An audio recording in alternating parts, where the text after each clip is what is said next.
Have you ever noticed yourself battling to be right or trying to prove your brilliance? And specifically in times of failure, indulging in self blame, denial, making excuses, giving up on things, and promising never to compete at all. Well, those are the signs of a fixed mindset person. And if you closely reflect upon it, it's probably already or can hugely affect your relationships at work, with your family, and most importantly, your own self. So, around 2 to 3 years back, I was going through a major change in my life. I got married, I switched jobs, I moved to a new city, bought a house, and many more things. And I wasn't realizing, even though my life was quite happening, I wasn't realizing that I was becoming this person who was constantly looking for validation.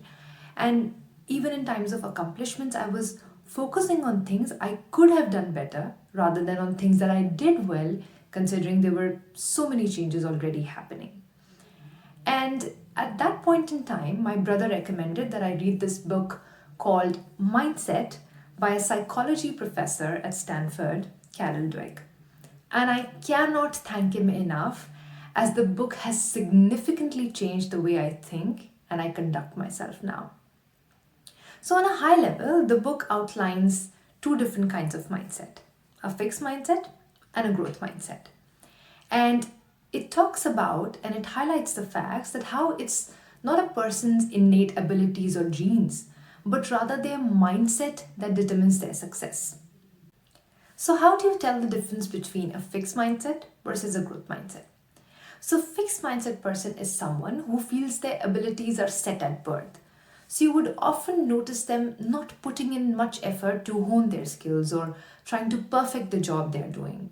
They're focusing more on themselves, their abilities, what they can offer, rather than focusing on things that are expected of them or they could do to achieve a larger goal.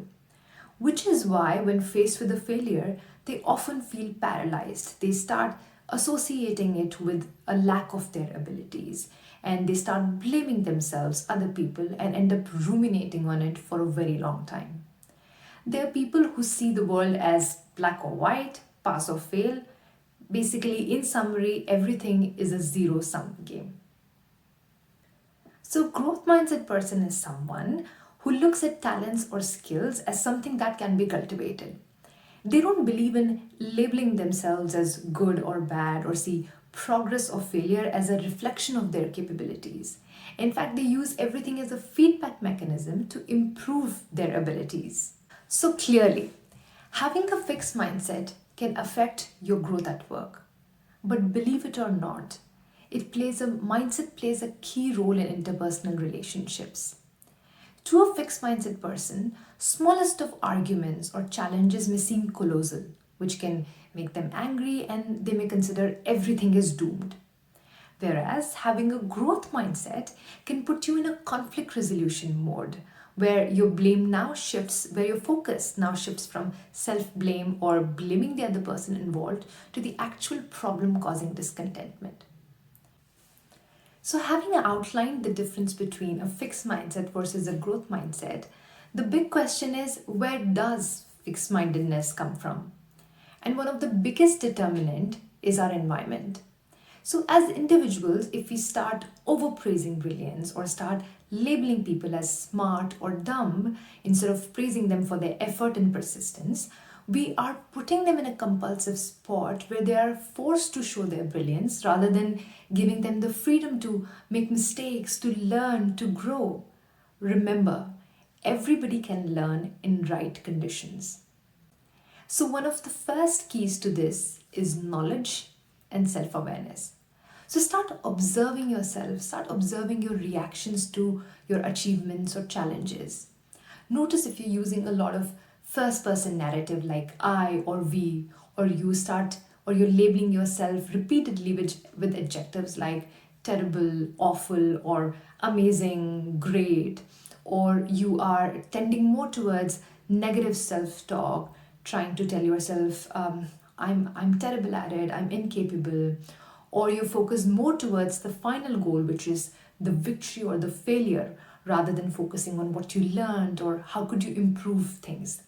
So these type of observations or reflections can actually help you evaluate whether you're behaving more like a fixed mindset person or a growth mindset person. So the next subsequent key is to take actionable small steps to improve. Start looking at everything as an opportunity to learn. Determine how you can do things differently. Make time to prepare for any undertakings, whether it's personal or it's work related. All these small actionable steps can at the very least put you in a positive frame of mind and pull you out of that negative rut of thought process into a space where you are in a positive mode to think about self-development, about learning, about improving your overall thought process and constructively thinking. It may all look very difficult at first, but trust me, changing mindset is like exercising any other muscle of your brain. It takes time and effort. It's not just the way how our brain thinks or works, it's a roadmap to rewiring our thinking. And once you've trained yourself, you will likely change the way how you see yourself and the world.